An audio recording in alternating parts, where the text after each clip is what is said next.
Joseph Madassery രചിച്ച robotic ആന എന്ന കുട്ടികൾക്ക് വേണ്ടിയുള്ള കവിതാസമാഹാരത്തിന്റെ ആസ്വാദനക്കുറിപ്പ് മേരി തോമസ് തയ്യാറാക്കി അവതരിപ്പിക്കുന്നു.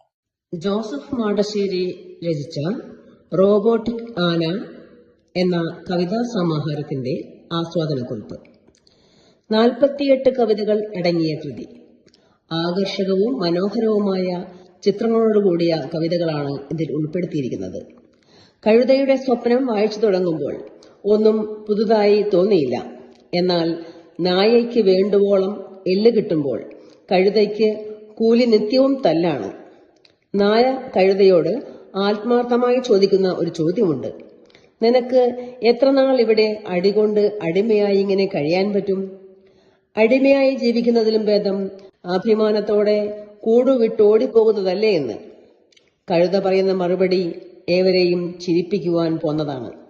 ഇങ്ങനെ ഒരു മറുപടി പറയുമെന്ന് നായ പോലും പ്രതീക്ഷിച്ചിട്ടുണ്ടാവില്ല. പൊട്ടക്കിനാവ് പോലും കാണാനില്ലാത്ത നായ ഒന്നും മിണ്ടാതെ നിന്നുപോയി.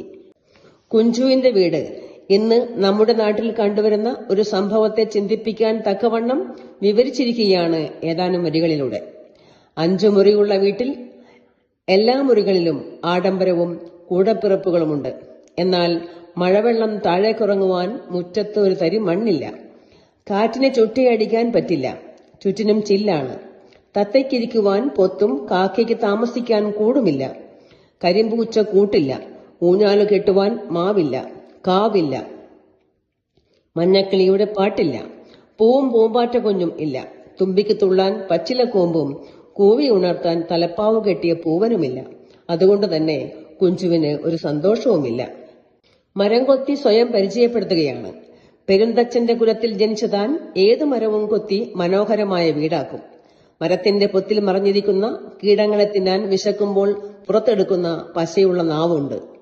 മനുഷ്യരുടെ ഹൃദയമിടിപ്പും തന്റെ മനസ്സിന്റെ ഭാഷയും ഒന്നു തന്നെ എന്നാണ് പറയുന്നത്. ഇലത്താളം പോലെ അതിന്റെ മുഴക്കം ഇടവിട്ട് കേൾക്കാം. എല്ലാവർക്കും പരിചിതമായ ആ ശബ്ദം ടിക് ടിക് സ്വരം. വീട്ടിലെ മുത്തശ്ശി അതിരാവിലെ എഴുന്നേറ്റ് കുളിയും നാമം ചൊല്ലലും വീട്ടിലെ എല്ലാ പണികളും ചെയ്യും. വീട്ടിലുള്ളവർക്കും അയലത്തും പിന്നെ ആർക്കും ഉറങ്ങാൻ കഴിയില്ല. തല്ലി ഉണർത്തുകയെന്ന ശീലമില്ല. ഏത് കാലാവസ്ഥയിലും മുത്തശ്ശി അതിരാവിലെ എഴുന്നേറ്റിരിക്കും. എട്ടുകാലിയെ കടങ്കഥയായാണ് അവതരിപ്പിച്ചിരിക്കുന്നത്. അക്ഷരപ്രാസം കവിതകളിൽ കാണാനാകുന്നുണ്ട്. നൂലുണ്ടാക്കി പട്ടിൻ വല കെട്ടാനും പൊട്ടിപ്പോയാൽ ഒട്ടിക്കാനും ആരെങ്കിലും വലയിൽപ്പെട്ടാൽ വെട്ടി വിഴുങ്ങാനും വില്ലനായ 8 കാലുള്ളവൻ ചൂല് അടുത്തെങ്ങാൻ കണ്ടാൽ ഓടുകയും ചെയ്യും. മയിൽ നൃത്തം ചെയ്യാൻ തുടങ്ങിയപ്പോഴാണ് ഓർത്തത് തനിക്ക് കുയിലിനെ പോലെ മധുരമായ ശബ്ദം ഇല്ലല്ലോ എന്ന്. അല്പം മാർക്ക് കുറഞ്ഞുപോയ കുട്ടിയുടെ മാതാവിന്റെ പോലെ കരഞ്ഞ് നെഞ്ച് കൊത്തിക്കീറുമ്പോൾ കവിയുടെ ശബ്ദം കേട്ടു. മയിലെ, നിനക്ക് കിട്ടിയ നിറങ്ങളിൽ സംതൃപ്തയാകുക. കുയിലിന് സ്വരമാധുരിയുണ്ടെങ്കിലും കഴുകനെ പോലെ ശക്തിയില്ല. കൊക്കിന്റെ വെളുപ്പല്ല തത്തയ്ക്കും പിറാവിനും. ചുണ്ടിൽ പോലും വ്യത്യാസമുണ്ട്.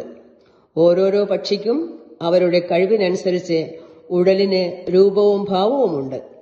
വൈലോപ്പിള്ളിയുടെ ശബ്ദം തന്നെയാണ് കേട്ടതെന്നതിനാൽ വേഗം കരച്ചിൽ നിർത്തി നൃത്തം തുടങ്ങിയപ്പോൾ മഴ മണ്ണിനെ തൊട്ടുവത്രേ. കുഞ്ഞപ്പൻ ചേട്ടന്റെ വീട്ടിൽ 2 പശുക്കിടാങ്ങളുണ്ട്, അമ്മിണിയും അമ്പിളിയും. ഒരാൾക്ക് കഞ്ഞിയാണെങ്കിൽ മറ്റേയാൾക്ക് പഞ്ഞപ്പുല്ല് വേണം. ഉറക്കം പഞ്ഞിക്കിടക്കയിലും ഇരുപ്പ് വീഞ്ഞപ്പലകയിലുമാണ്. എത്ര പഞ്ഞമാണെങ്കിലും ഇവർക്ക് വേണ്ടതെല്ലാം എത്തിച്ചു കൊടുക്കും. കാരണം മക്കളില്ലാത്ത കുഞ്ഞപ്പൻ ചേട്ടന് ഇവരാണ് മക്കൾ. കുട്ടികൾ പന്ത് കളിക്കുന്നത് കണ്ട് അന്തപ്പനപ്പൂപ്പൻ, എന്തിനാണ് ഒരു പന്തിനു വേണ്ടി എല്ലാവരും ഓടുന്നത്? ആരും തല്ലുപിടിക്കണ്ട, എല്ലാവർക്കും ഓരോ പന്തുകൾ വാങ്ങിത്തരാമെന്ന് പറയുന്ന അപ്പൂപ്പനോട് കുട്ടികൾ ഇത് തല്ലുപിടുത്തമല്ല, കാൽപന്ത് കളിക്കുകയാണെന്നും ഒരു കുന്തവും അറിയാത്ത അപ്പൂപ്പൻ ഡോങ്കിയാണോ എന്നും ചോദിക്കുകയാണ്. മൂവർണക്കിളി. 7 നിറങ്ങളും പീലികളുമുള്ളൊരു വാലും പാട്ടുപാടാൻ കഴിയുന്ന ഒരു നാവും ഉണ്ടായിരുന്നെങ്കിൽ മയിലും കുയിലും തന്റെ മുന്നിൽ കുമ്പിടുമായിരുന്നെന്നാണ് ചിന്തിച്ചത്. അപ്പോൾ കാക്ക കിളിയോട്, എത്ര നിറങ്ങൾ ഉണ്ടായിട്ടും ഒരു കാര്യവുമില്ല, ഒറ്റ നിറത്തിൽ ജീവിക്കുന്ന ഞാൻ ആവുന്ന നന്മകൾ ചെയ്യുകയാണ്. ചിലരെല്ലാം അഴകില്ലാത്തവളെന്ന് വിളിച്ച് ആട്ടിയകറ്റും. എന്നാലും രാവിലെ അവരുടെ മുറ്റത്തും ചൂലോടിക്കും മുടങ്ങാതെ.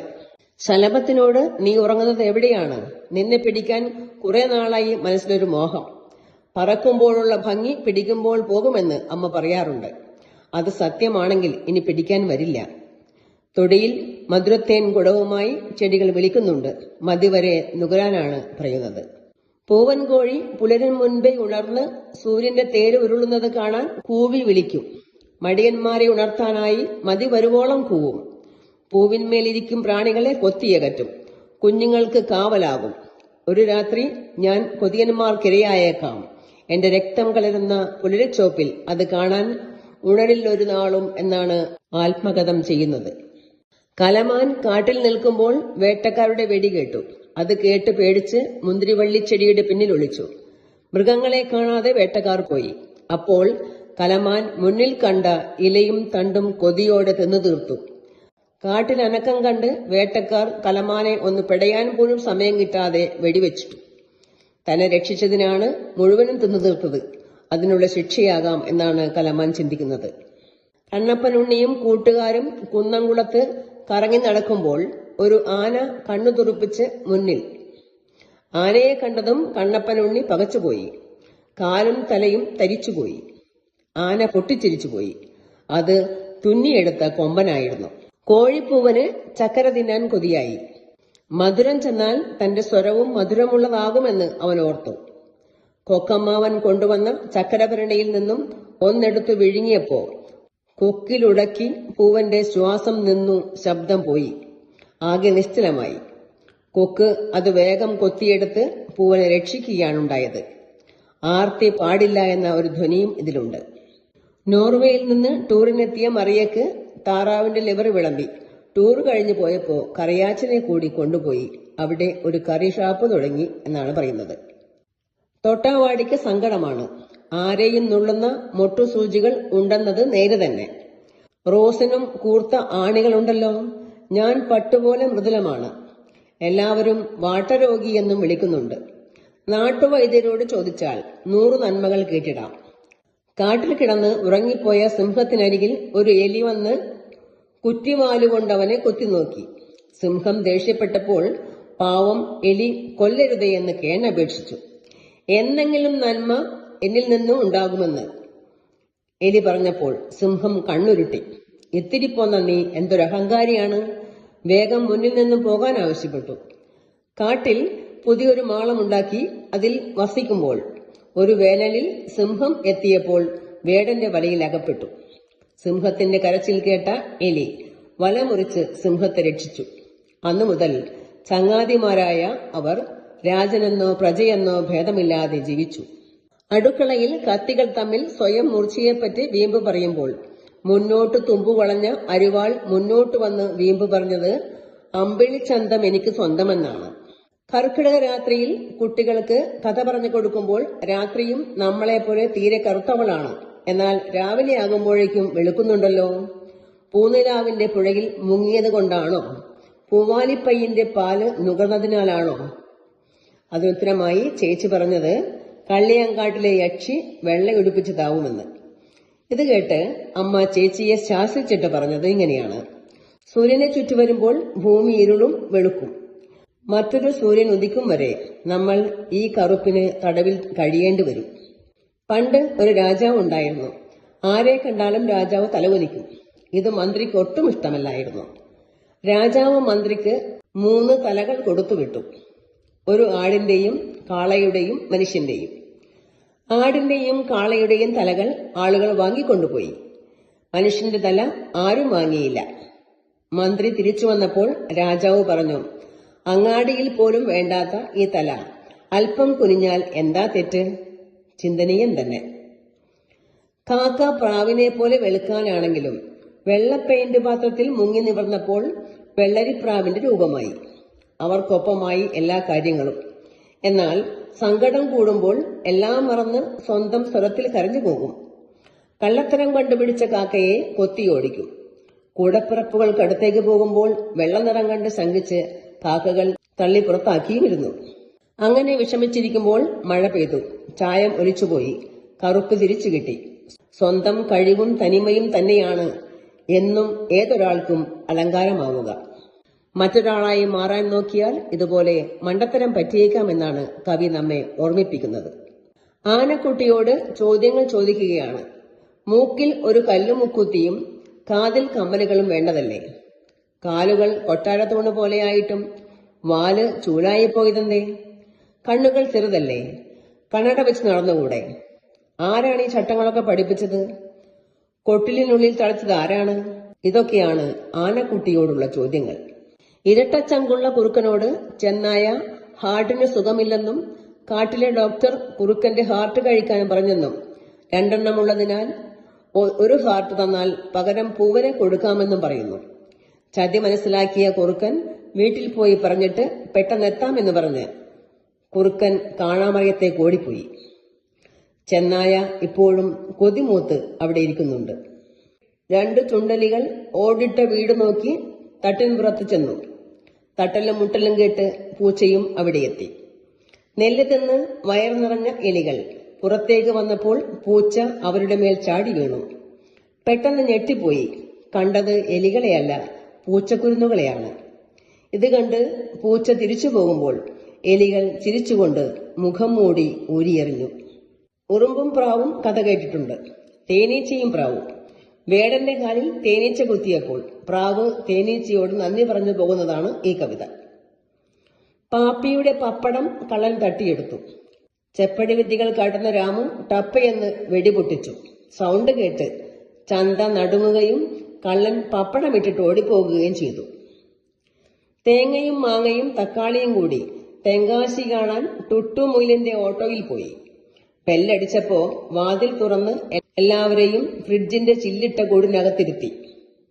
അമ്മച്ചിയുടെ അത്താഴക്കഞ്ഞിക്ക് ചമ്മന്തിയായവർ മാറി. ഓട്ടോക്കാരൻ പെട്ടെന്ന് സ്ഥലം വിട്ടു. അപ്പവും ദോപ്പവും കാപ്പി കുടിക്കാൻ കയറി. ദോപ്പു ചായ ഗ്ലാസ് മറിച്ചിട്ടു. കടക്കാരൻ അവനെ കയ്യോടെ പിടികൂടി.